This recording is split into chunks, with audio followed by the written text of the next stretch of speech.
जय हिंद दोस्तों। जैसे आप लोगों को पता है, बिहार डीएलआरएस क्लर्क अमीन कानूनगो एएसओ का जो एग्ज़ाम हुआ था, उसका आंसर की चेक करने का लास्ट डेट 17 तक था, जो अब समाप्त हो चुका है। जिन्होंने भी क्वेश्चन, जिनका भी आंसर गलत दिया गया था, वो 17 तक जो है ना उसको चैलेंज कर सकते थे, लेकिन अभी डेट समाप्त हो चुका है। तो अब बारी है आपका रिजल्ट का, कि कब तक रिजल्ट आएगा, क्या क्या डॉक्यूमेंट्स बनवा कर रखना होगा हमको। इन सब चीज़ों पर जो है ना हम अभी आपको चर्चा करने वाले हैं, बताने वाले हैं कि कौन कौन डॉक्यूमेंट्स आपको लगेंगे और कब तक रिजल्ट आ सकता है। तो देखिए, कट ऑफ का वीडियो हमने बना दिया है, इससे पहले कल 17 के ही डेट में बना दिया था। अगर नहीं देखे हैं तो चैनल पर जाइए और देखिए।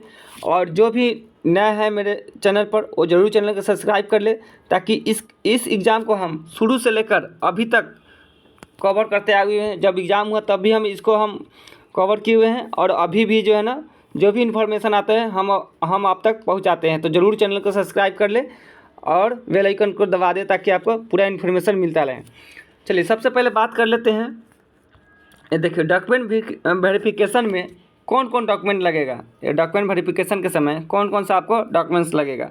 उसके बाद है आपका क्या इंटरव्यू भी होगा क्लर्क में आपका क्या इंटरव्यू भी होगा।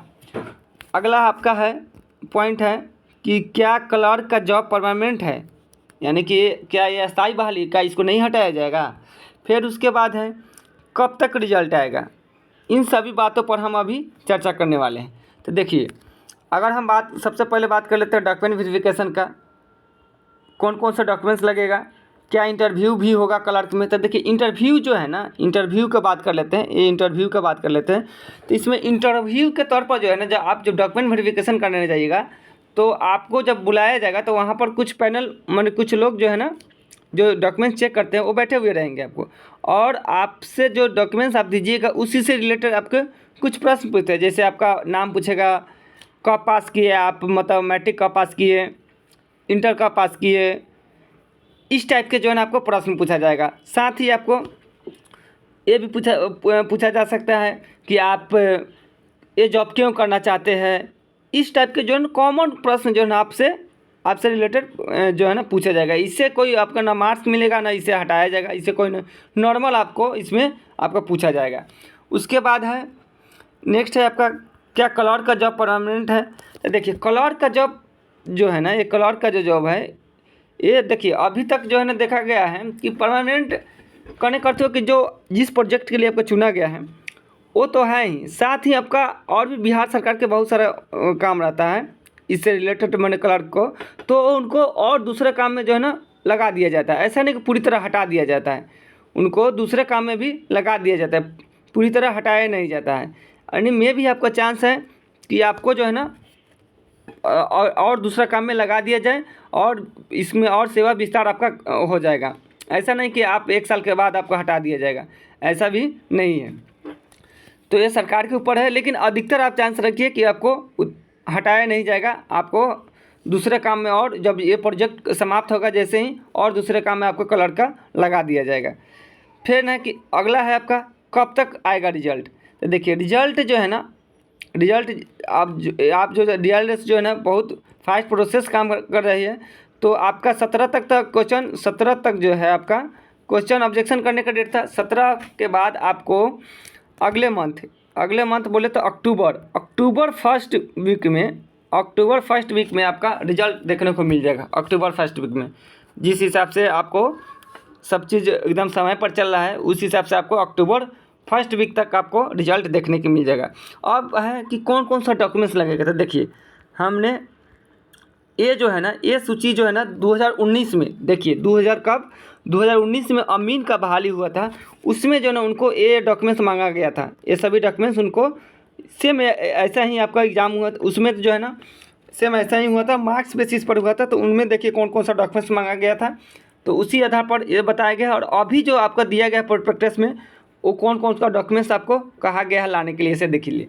सबसे पहले बात कर लेते हैं, ये देखिए, ये आपको जो है ना अमीन को जो है ना 2019 में बहाली हुआ था, उसमें जो है ना डॉक्यूमेंट्स क्या क्या मांगा गया से देखिए।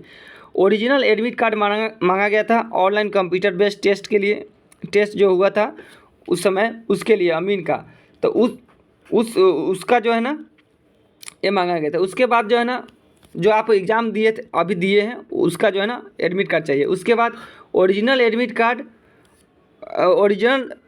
कार्ड, ओरिजिनल मार्कशीट, आपका मार्कशीट, ओरिजिनल सर्टिफिकेट मैट्रिकुलेशन का, माने मैट्रिक से का जो है ना आपको क्या चाहिए, मार्कशीट चाहिए और ओरिजिनल सर्टिफिकेट। यहाँ ध्यान रखिएगा, आप अगर जिन्होंने भी अगर ओरिजिनल सर्टिफिकेट नहीं निकाले हैं तो आप निकलवा लीजिएगा स्कूल से। ये देखिए ओरिजिनल सर्टिफिकेट चाहिए और मार्कशीट भी आपको क्या चाहिए, ओरिजिनल चाहिए मैट्रिक का, ये ठीक है, प्रूफ ऑफ एज के लिए। उसके बाद है अगला है आपका, ये देखिए नेक्स्ट है आपका original marksheet on original certificate of the intermediate का आपका ओरिजिनल मार्कशीट चाहिए और ओरिजिनल सर्टिफिकेट चाहिए आपको।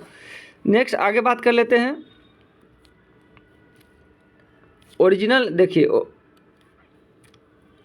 ये original attested copy of no objection certificate from the employment in the applicant service. जो आपका जॉब में है उनको लिए जो है ना ये जरूरी है, नो ऑब्जेक्शन सर्टिफिकेट लगता है, तो ये आप जो जॉब वाले के लिए है। उसके बाद बात कर लेते हैं caste certificate with non criminal year of current financial year का जो है ना सर्टिफिकेट चाहिए, जो डीएम, एसडीओ और सीओ से जो है ना आपका बना हुआ आना चाहिए। ये देखिए ये बहुत ज़रूरी नहीं, एनसीएल, ये हमने आपको थंबनेल में भी बताया है, एनसीएल बहुत ज़रूरी है। जो भी ओबीसी से हैं, ओबीसी में जो है ना दो पार्ट में बांट दिया गया है, जो एक एनसीएल वाला नॉन क्रिमिनल ईयर वाला, एक जो है ना विदाउट क्रिमिनल ईयर वाला। तो जो भी ओबीसी का लाभ लेना चाहते हैं उनके लिए जो है ना एनसीएल ज़रूरी है, उनको एनसीएल चाहिए। जिनका भी सालाना आय 8 लाख से कम है वो एनसीएल बनवा सकते हैं, जिनका आय 8 लाख से ज़्यादा है उनका एनसीएल नहीं बनता है। तो अगर ओबीसी के लाभ लेना चाहते हैं तो आपको एनसीएल जरूर बनवाता है। हम इसके बारे में और कुछ बता देते हैं, एनसीएल कैसे बनेगा आपको इसके लिए पहले से ही आपको जाति, आवासीय और आय, ये तीनों पहले से ही बना होना चाहिए। ये बना हुआ रहेगा, उसके बाद ही आपका एनसीएल बनेगा, उसके बाद ही आपको एनसीएल सर्टिफिकेट बनेगा, नॉन क्रिमिनल ईयर सर्टिफिकेट बनेगा, अगर आप ओबीसी के लाभ लेना चाहते थे। इसके लिए आप विस्तृत जानकारी जो है ना आप किसी साइबर कैफ वाले से जाके जो है ना पता कर सकते हैं और उनसे बनवा सकते हैं, ठीक है। लेकिन आपको एनसीएल बहुत जरूरी है अगर आप ओबीसी का लाभ लेना चाहते हैं तो।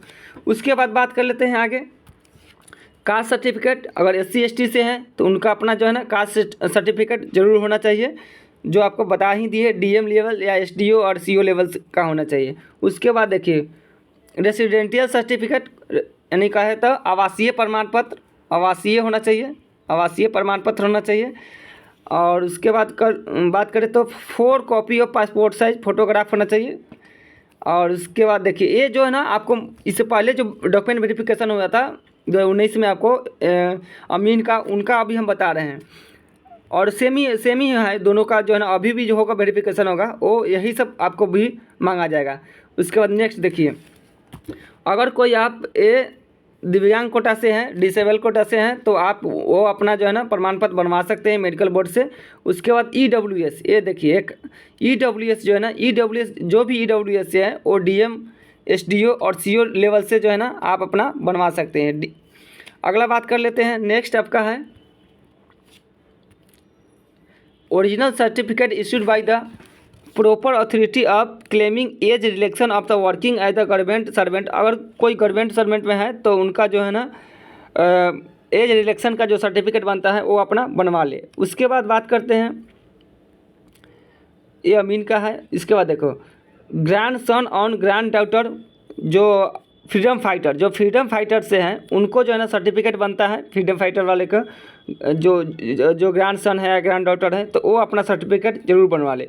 उसके बाद बात कर लेते हैं नेक्स्ट आपका any other certificate from the above पर requirement of the prospectus of the revenue, माने और भी प्रोस्पेक्टस में जो दिया गया है उसको जरूर बनवा ले। तो ये आपका जो है ना 2019 में जो आपका डॉक्यूमेंट वेरिफिकेशन हुआ था उसके बाद उसका आपको हमने बता दिया कि कौन कौन डॉक्यूमेंट्स लगा था। अभी जो दिया गया है आपका, ये देखिए ये आपका करेंट का है। करेंट में क्या आपका मांगा गया है ऐसे देखिए लिस्ट ऑफ डॉक्यूमेंट्स। तो देखिए अभी जो प्रमाण पत्र आपका मांगा गया है, सॉरी एक मिनट देख लीजिएगा, ये देखिए, ये अभी जो आपको मांगा गया है, देखिए मैट्रिक का जो है ना, मैट्रिक या समकक्ष परीक्षा का प्रमाण पत्र, अंक पत्र जिसमें से आयु एवं पहचान प्रमाणित हो, यानी मैट्रिक का जो है ना आपको क्या चाहिए, उस प्रमाण पत्र चाहिए, मैट्रिक का सर्टिफिकेट और उसका मार्कशीट भी चाहिए। उसके बाद ये जो कहाँ से होना चाहिए, संबंधित बोर्ड से समकक्ष जो बोर्ड से जो निर्गत किया जाता है वो चाहिए। उसके बाद देखिए डिप्लोमा अभियंता का डिप्लोमा परीक्षा प्रमाण पत्र एवं अंक पत्र होना चाहिए। माने आप जो है ना डिप्लोमा का एक डिप्लोमा बोले तो आपको इंटर, ये सब जो है ना इंटर का जो है ना सर्टिफिकेट ये सब आपको चाहिए। देखिए संबंधित बोर्ड या समकक्ष द्वारा होना चाहिए। उसके बाद बात करें तो जाति प्रमाण पत्र चाहिए, आपको जाति प्रमाण पत्र चाहिए। साथ ही नॉन क्रिमिनल रहित चालू वित्तीय वर्ष में अस्थायी निवास का अंचलाधिकारी द्वारा निर्गत होना चाहिए। और नॉन क्रिमिनल सहित मैंने अगर आप वही एनसीएल के जो बात किए थे, एनसीएल वाला जो एनसीएल के अंतर्गत आते हैं वो आपका अभी फ़िलहाल करेंट का जो है मांग रहा है। देखिए वित्तीय वर्ष में अस्थायी निवास के अंचलाधिकारी द्वारा जो है ना आपको निर्गत होना चाहिए नॉन क्रिमिनल और जाति प्रमाण पत्र भी। उसके बाद देखिए चरित्र प्रमाण, ये देखिए चरित्र प्रमाण पत्र जो आपका मांगा गया है वो जिस संस्थान में अंतिम रूप से नामांकित हो उसके प्रचार से, माने आप जो कॉलेज या कहे या आपका क्या बोलते हैं यूनिवर्सिटी का है, जिससे भी आप पास किए हैं, जिस भी कॉलेज से पास किए उस लास्ट में जो पास किए हैं वहाँ से जो है ना आपको बनवाना है। आपको ये आपको वहाँ से जो है ना चरित्र प्रमाण पत्र आपको बनवाना होगा। नेक्स्ट अगला बात कर लेते हैं आय प्रमाण पत्र। ये देखिए आय जो है ना आवश्यकता अनुसार काउंसलिंग के माध्यम के समय प्रस्तुत किया जाना है। तो आय प्रमाण पत्र भी आप लोग बनवा के रख लीजिएगा। आय प्रमाण पत्र ये आपको मांग भी सकते हैं, नहीं भी मांग सकते हैं, तो ये आय प्रमाण पत्र। उसके बाद अस्थायी निवास के अंचलाधिकारी द्वारा निर्गत होना चाहिए। अगला बात कर लेते हैं, नेक्स्ट है आपका, सॉरी एक सेकेंड,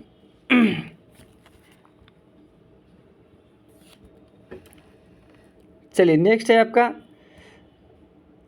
आय हो गया, आपका आय प्रमाण पत्र हो गया, आपका आय आपका बना होना चाहिए। उसके बाद अस्थायी निवास के अंतर्गत अंचलाधिकारी के द्वारा निर्गत होना चाहिए। उसके बाद देखिए आर्थिक रूप से कमजोर EWS, ये है आपका EWS वाले के आर्थिक रूप से कमजोर वर्ग के सदस्य हेतु किए जाने वाला आय एवं इकोनॉमिक वीकर सेक्शन वाले EWS वाले के जो है ना इनकम एंड सर्टिफिकेट और ये दोनों होना चाहिए। ठीक है, आय प्रमाण पत्र भी होना चाहिए और ये EWS सर्टिफिकेट भी आपका होना चाहिए। तो आप इसको जरूर बनवा लीजिएगा EWS सर्टिफिकेट। उसके बाद बात कर लेते हैं, ये देखिए हाल का खींचा गया फोटो होना चाहिए आपका। बिहार का अस्थायी निवास होने का प्रमाण पत्र होना चाहिए। अस्थायी जो निवास है अस्थायी प्रमाण पत्र होना चाहिए। ये सभी ऐसे अस्थायी निवास के अंचलाधिकारी द्वारा निर्गत होना चाहिए। माने जो आपका अंचलाधिकारी है आपका जो क्या बोलते हैं ब्लॉक में बैठते हैं उन्हीं से आपको ये बनवाना है। उसके बाद देखिए दिव्यांग कोटा से अगर कोई आते हैं तो उनका सर्टिफिकेट चाहिए। ये दिए गए किस अधिकारी से बनवाना है से, तो ये देखिए ये जो है ना मेडिकल बोर्ड द्वारा जो होता है वहाँ से आपका बनवाना होना चाहिए। स्वतंत्रता सेनानी पोता नाती जो है ना उनका जो है ना सर्टिफिकेट होना चाहिए, अंचलाधिकारी द्वारा हस्ताक्षरित होना चाहिए DM द्वारा।